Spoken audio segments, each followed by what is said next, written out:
저는 오늘 이 짧은 영상을 통해서 이 영상을 시청하시는 분들의 영적 상태를 한번 진단해 드리고자 합니다. 행여나 마음이 불편하시다면 영상에서 나가셔도 괜찮습니다.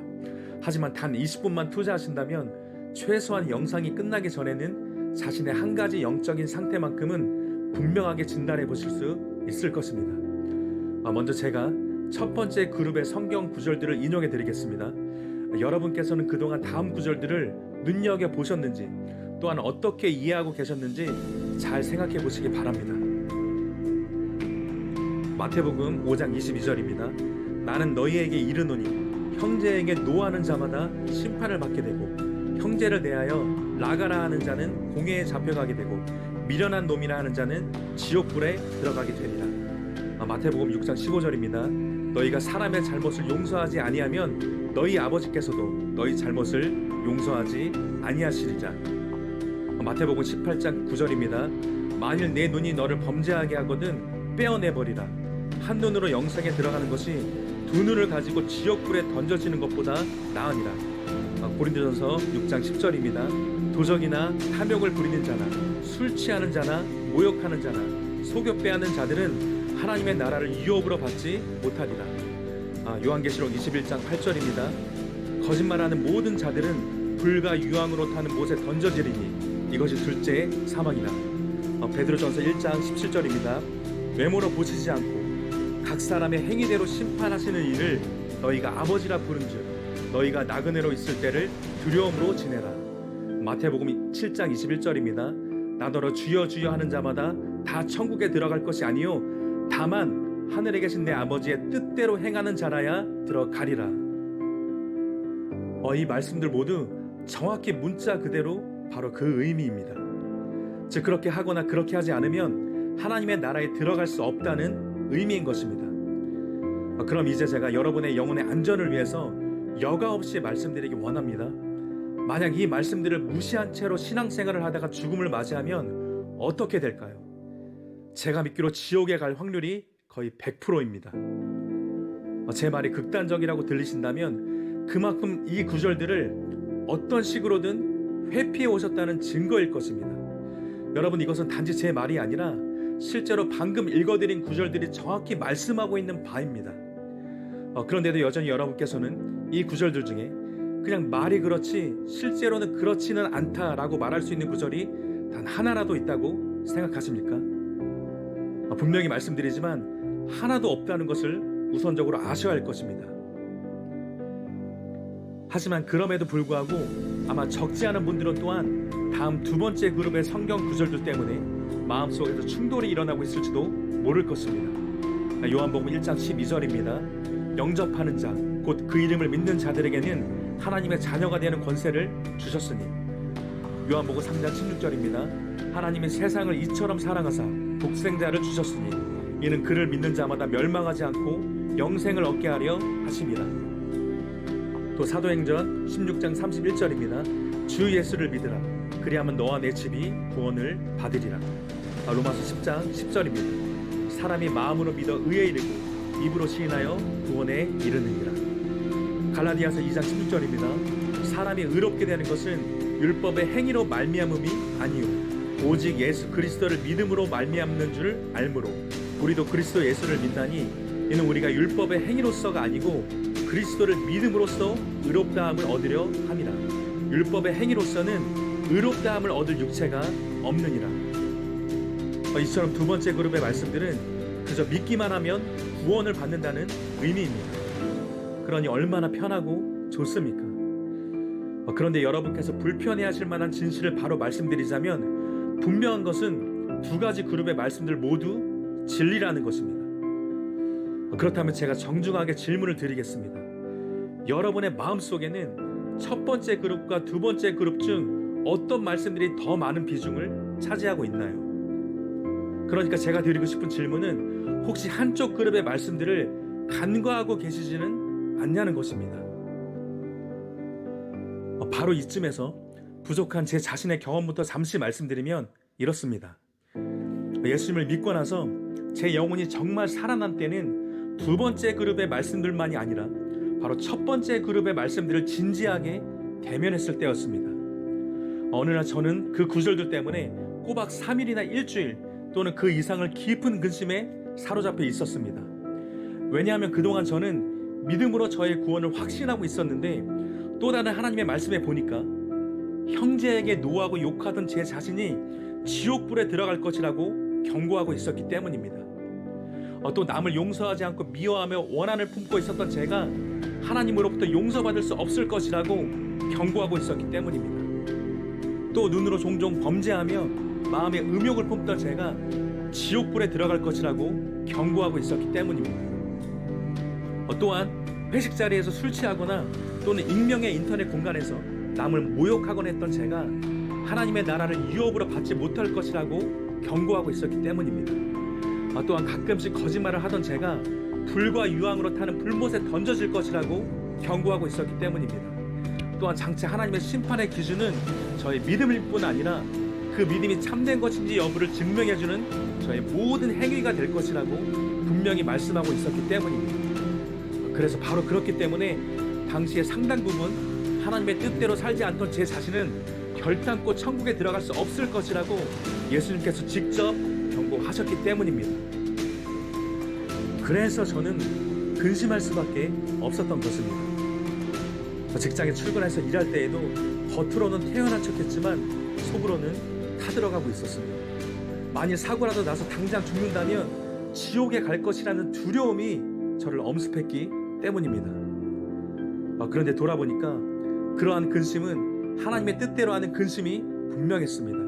왜냐하면 그러한 근심을 통해 비로소 제가 진정으로 회개했기 때문입니다. 고린도후서 7장 10절입니다. 하나님의 뜻대로 하는 근심은 후회할 것이 없는 구원에 이르게 하는 회개를 이루는 것이요.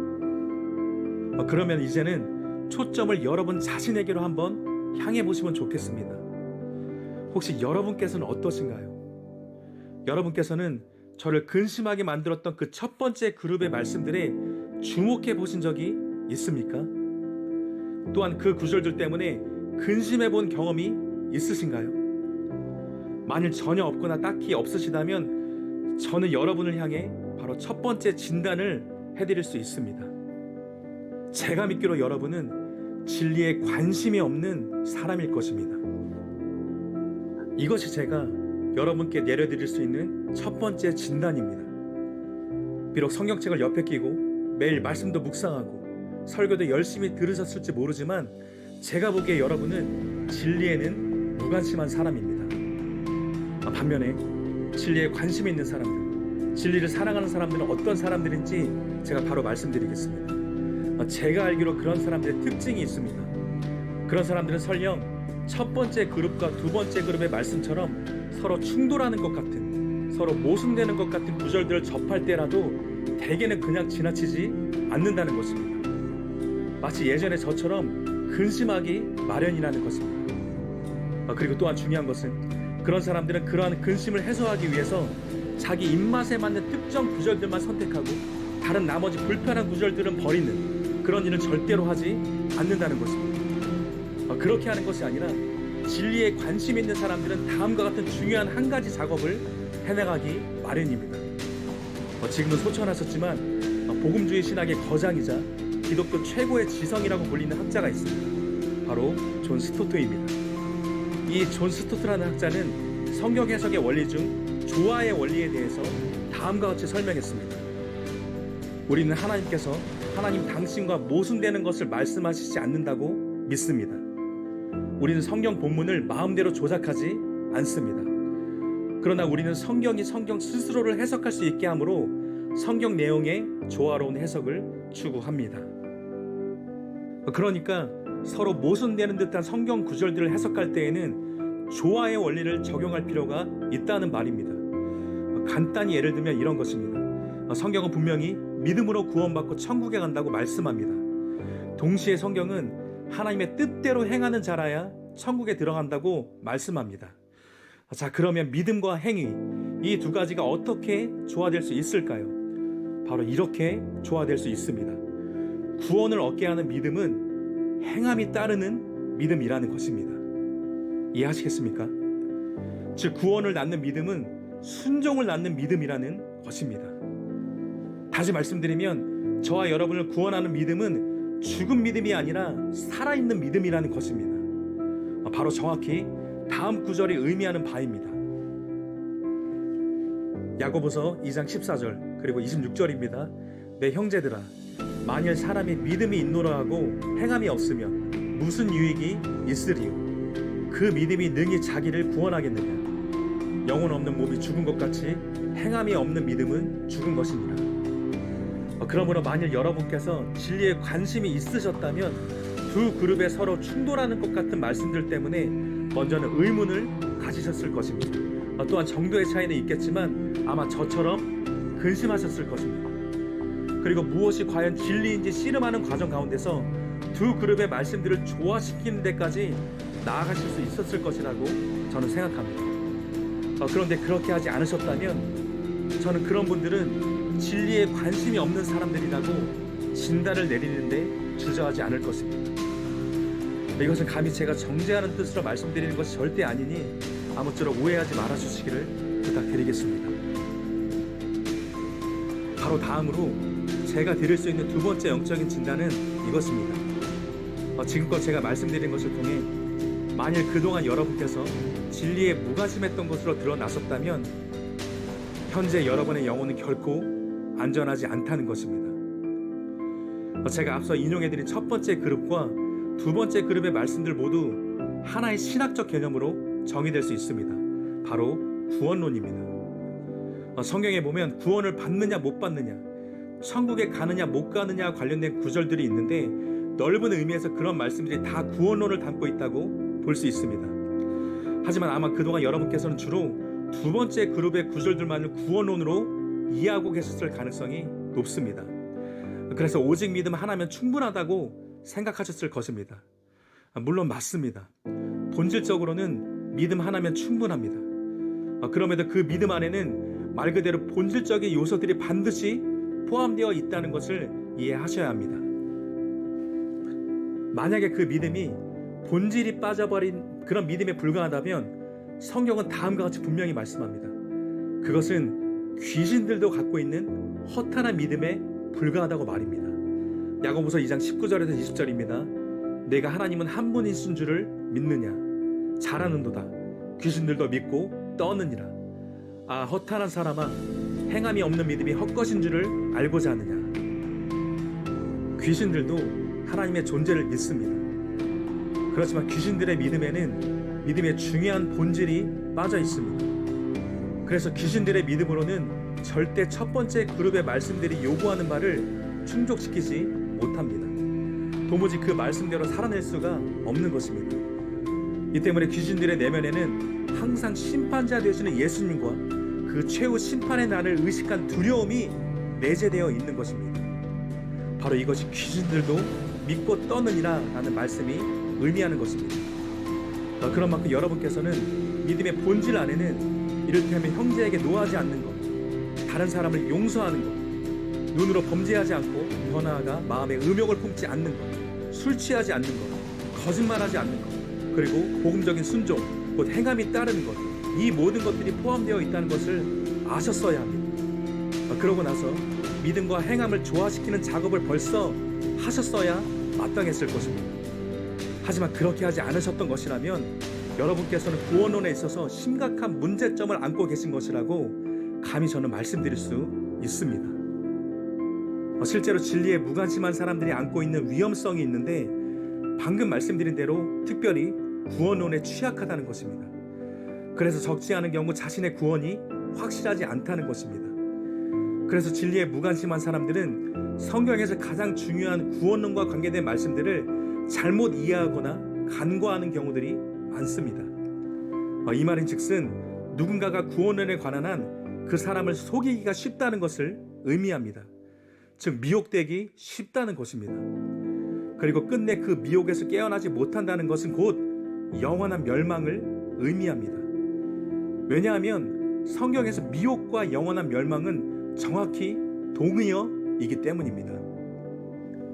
그래서 진리에 무관심한 사람들, 진리를 사랑하지 않는 사람들의 영혼은 결코 안전할 수가 없다는 것을 여러분을 향해서 말씀드리고 있는 것입니다. 그래서 데살로니가후서 2장 10절에 보면 다음과 같이 말씀합니다. 현대인의 성경입니다.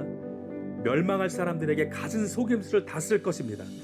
그들은 진리를 사랑하지 않으므로 구원을 받지 못해 결국 멸망하고 말 것입니다.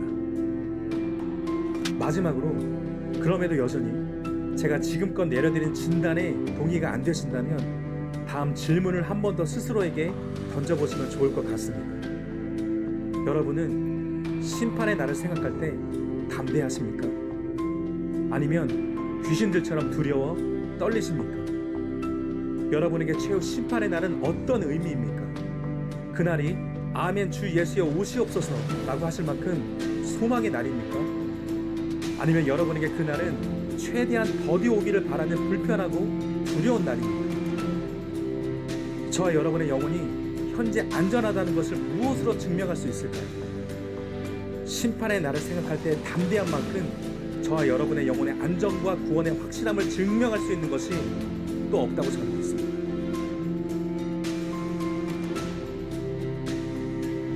그럼 다음 시간에는 여러분께서 진리에 무관심한 사람인지 아닌지, 그리고 여러분의 영혼이 안전한지 아닌지를 진단해 볼 수 있는 정말 중요한 시금석 2가지를 더 말씀드리려고 합니다. 더 나아가서 진리에 대한 관심을 통해서 여러분의 영혼의 안전을 도모하는 가장 쉽고도 확실한 방법을 알려드리려고 합니다. 그러면서 사람의 계명이 아닌 하나님의 계명, 이 카테고리의 첫 번째 여는 말씀을 마무리하려고 합니다. 그러니 여러분 자신의 영혼의 안전을 위해서 꼭 시청해 주시기를 부탁드리겠습니다. 대신 마치기 전에 오늘은 당장 지금부터 반드시 하셔야 할 일만 간단히 말씀드리겠습니다.